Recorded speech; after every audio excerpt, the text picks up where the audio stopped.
apa yang disampaikan Pak Mahfud dan teman-teman tadi luar biasa ya. Itu memang kita, Pak Ketua, mungkin kapasitas kita nanti besok ini jangan hanya 50 orang ya. Kita ambil yang maksimum. Anggota kita kan 300.000 orang yang dokter, ya profesor.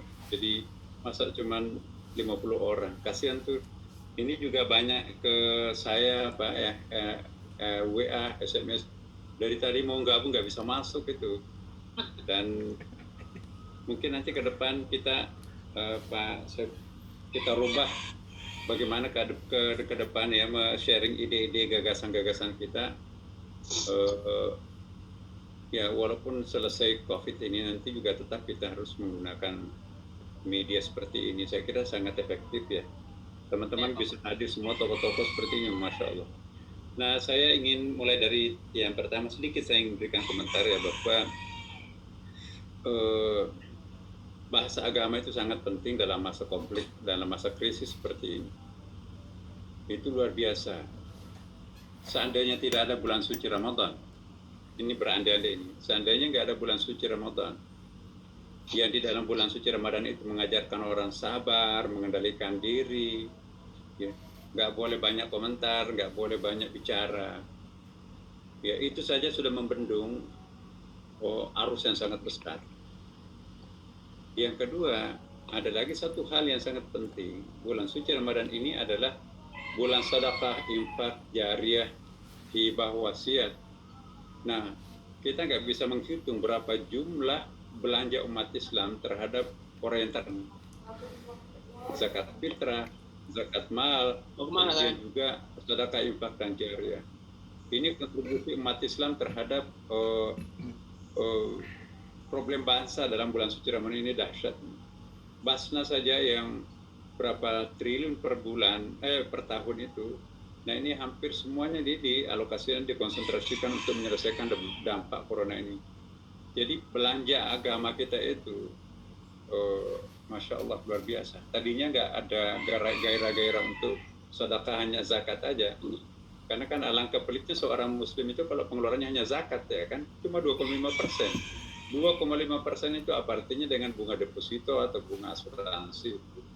Tapi kita lihat pertumbuhan dulu Basnas dan UPZ itu pada umumnya hanya mengeluarkan zakat. Tapi dalam era pandemi sekarang ini ada lebihnya dari zakat itu dalam bentuk sedekah, infak, jariah yang diperuntukkan kepada COVID-19. Di Istiqlal sendiri, walaupun terjadi penurunan, tetapi alokasi peruntukan non-asnaf yang ditentukan dalam zakat itu juga meningkat. Nah, saya bisa beranalogi bahwa kehadiran bulan suci Ramadan ini memberikan kontribusi dua hal kepada pemerintah. Pertama, meredam mulut-mulut ini supaya jangan banyak berkonflik, berbicara. Yang kedua juga menggerakkan umat ini untuk memberikan kontribusi terhadap kendala-kendala masyarakat yang di PHK dan lain-lain sebagainya. Nah ini luar biasa. Dua poin kontribusi ini, maka itu sangat penting artinya juga kepada tokoh-tokoh agama itu sendiri, termasuk agama-agama lain tentunya ya. Ya. Bahasa agama yang bisa menyentuh hatinya masyarakat sekarang untuk bisa menyumbang kepada kepada masyarakat yang terdampak itu. Maka itu mari kita menggunakan bahasa agama, memupuk bahasa agama ini supaya tetap berwibawa di dalam masyarakat kita. Dan saya juga senang KMPBS ini ya luar biasa ya. Bahasa agama yang kalau boleh saya mengatakan analisis konten daripada KMPBS jaringan-jaringannya itu didominasi oleh bahasa. Termasuk juga agama lain, kawan-kawan kita yang beragama lain itu juga seperti terasa. Dan yang sangat penting dari disampaikan oleh Pak Mahfud tadi, ini kita menunjukkan ada garis keras, moderat, dan liberal. Ini kan satu saf nih. Saya katakan sama teman-teman kita, dulu ada kelompok-kelompok garis keras yang selalu konfrontasi dengan satu sama lain. Nah, di dalam beberapa forum, ini sudah dulu setara sejajar. Jadi nggak ada lagi bedanya antara garis keras dan garis moderat sekarang ini. Itu sudah bisa hadir dalam satu majelis yang sama, bahkan itu seperti tidak pernah ada masalah. Padahal dulu sebelum-sebelumnya itu antara bumi dan langit. Tapi sekarang ini, ya jangan-jangan memang kita harus menunggu suatu musibah untuk mencapai persatuan puncak ya, kayak tsunami Aceh kemarin kan. Nah, tapi tentu kita tidak berdoa supaya ini berkelanjutan dan ada lagi musibah baru demi keutuhan bangsa, tapi tidak. Nah, yang penting buat kita ini adalah bagaimana kita cerdas menyiasati masa krisis yang terjadi dalam masyarakat. Kita perlu seorang tokoh ya yang berani berpikir lain. Nah, satu diantaranya itu kan Pak, bukan memuji di depan kita ini teman-teman ya, Pak Mahfud itu kan salah satu tokoh bangsa kita sekarang yang sering berpikir lain. Tapi pada akhirnya ya ingat Gus Dur lah. Gus Dur pada masa memberikan satu statement dimaki-maki orang, tapi 1 bulan, 2 bulan atau 1 tahun berikutnya itu dikenal oh iya ya. Nah, seringkali kita mendengarkan oh iya ya terhadap orang. Nah, jadi saya kira teman-teman KMAPBS ini beranilah berpikir lain, tapi tentu dalam batas yang wajar sebagai akhlakul karimah bahasanya teman-teman di media itu. Nah, hanya orang yang berani berpikir lain yang bisa memberikan kontribusi yang produktif di masa depan. Jadi jangan lupa dan jangan juga takut untuk dicemoin orang. Karena kalau kita semuanya dicekam rasa takut, nggak boleh berpendapat berbeda, ya itu nanti kita nggak akan menjadi bangsa yang besar. Hampir semua nabi di dalam Al-Quran itu pernah dianggap gila. Innaka lamajnun atau tukang sihir. Sahirun mubin, tukang sihir tuh. Jadi ada orang yang mengatakan sebelum kita bisa digilakan orang, dianggap sebagai tukang sihir, maka orang itu tidak akan mencapai puncak sebagai seorang pembaharu. Seorang pembaharu pasti pernah digilakan oleh orang lain. Nah, tetapi jangan jadi gila beneran juga. Nah, saya kira ini yang sangat penting buat kita, Pak Mahfud ya, walaupun tidak lama bersama dengan kita di sini karena beliau punya kesibukan lain, tapi memberikan motivasi yang luar biasa terhadap teman-teman kita ya, yang baik yang hadir di sini maupun yang ngantri. Ternyata di YouTube bisa diikuti lah Mas. Iya. Ada ya, cuman jaraknya ada temponya agak sedikit berbeda dengan di sini ini. Nah, terakhir saja saya ingin komentari ya bahwa apa yang disebut dengan apa ya istilahnya, yang paling saya lagi mencari istilah apa ya, new normal ini, karena new normal ini agak susah diterima masyarakat kita, sulit dipahami. Lagi saya mencari bahasa Indonesia yang pas apa ya new normal itu. Tapi ya nanti kita cari deh, mungkin KMAPBS bisa menemukan suatu istilah yang lebih tepat new normal ini. Tapi new normal itu kalau di dalam bahasa agama juga kadang-kadang kita temukan apa yang disebut dengan qaulul jadid ya. Qaulun qadim itu bahasa lama tapi diformat menjadi sebuah bahasa baru ya, ada qaul jadid. Qaul jadid itu adalah pendapat baru tetapi tetap bersumber daripada asas-asas yang lama. Itu qaul jadid. Qaul qadim ya pendapat yang konvensional, tetapi kadang-kadang memang harus dilakukan pembaruan.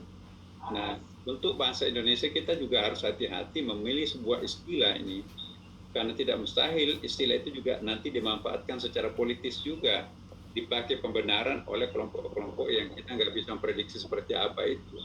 Dengan berlindung dengan sebuah statement new normal ini, itu bisa memberikan pembenaran terhadap hal-hal yang mungkin secara substansial itu ada masalah dengan asas kebangsaan kita. Nah, saya kira kita semuanya punya bayangan-bayangan seperti itu. Yang penting buat kita adalah mudah-mudahan hikmahnya besar. Saya sering mengatakan bahwa tidak ada kenaikan kelas tanpa ada ujian. Semakin berat ujian itu, maka semakin tinggi martabat kelulusan yang kita lulusi. Mudah-mudahan ujian ini adalah mempercepat proses kematangan kita sebagai masyarakat yang berbangsa dan berumat beragama yang baik. Terima kasih.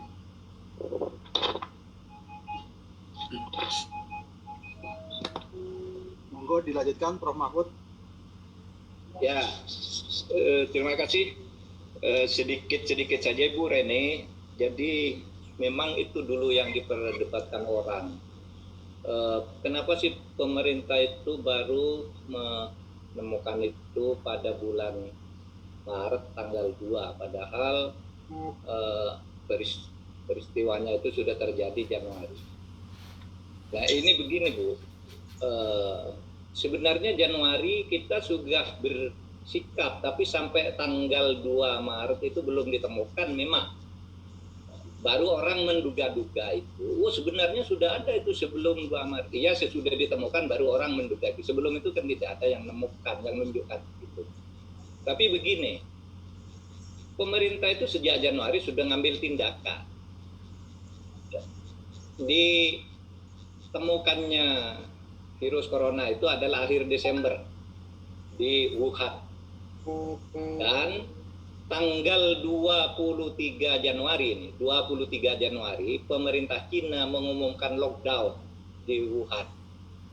Jadi peristiwanya 23 Januari, lockdown di Wuhan. Tanggal 28 Januari, ini, 28 Januari, nanti dicoba di googling, di berita-berita itu, 28 Januari pemerintah Indonesia sudah bersikap, sudah mengumumkan menutup penerbangan Indonesia RRC. Itu 28 Januari. Belum ada kasus apapun di Indonesia, tapi sudah menutup karena kita mengantisipasi. Belum ada satupun kasus 28 Januari. Tapi kita melihat di Cina di lockdown Wuhan, kita segera mengumumkan, dan itu nanti dilihat di detik.com, di kompas.com, itu dibuka aja nanti. 28 Januari pemerintah ngomong tutup penerbangan dengan Cina. Jadi kita sudah bertindak itu 28 Januari. Tanggal 4 Januari, 4 Februari, ya, 3 hari sesudah itu kita mengumumkan akan memanggil pulang orang-orang Indonesia yang ada di Wuhan sebanyak 347 orang di Wuhan. Dipulangkan tanggal 4, diumumkan tanggal 2 Februari.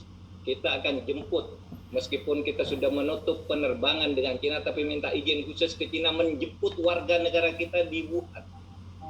Itu tanggal 2 Januari, dan masyarakat Indonesia dan di Wuhan sudah sampai ke Indonesia tanggal 4 Januari. Masih ingat ketika dibawa ke Natuna, masyarakat Natuna menolak warga Indonesia ditempatkan di Wuhan.